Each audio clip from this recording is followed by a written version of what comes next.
అంబరాల వీధిలో చిన్ని చందమామరా అందున ఒదిగుందిరా చెవుల పిల్లిరా.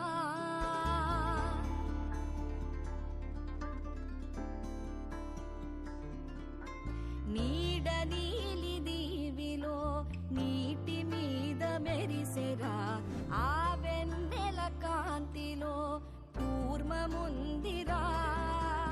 అమాయత వెలుకి తాంబూల పెటిక కట్టుందిరా. తాపిగా ఈదుకుంటూ నీళ్ళల్లో ఏములో దాకుందిరా. తారలాంటి ఆకారం తాళమే దానికి వేసుంది.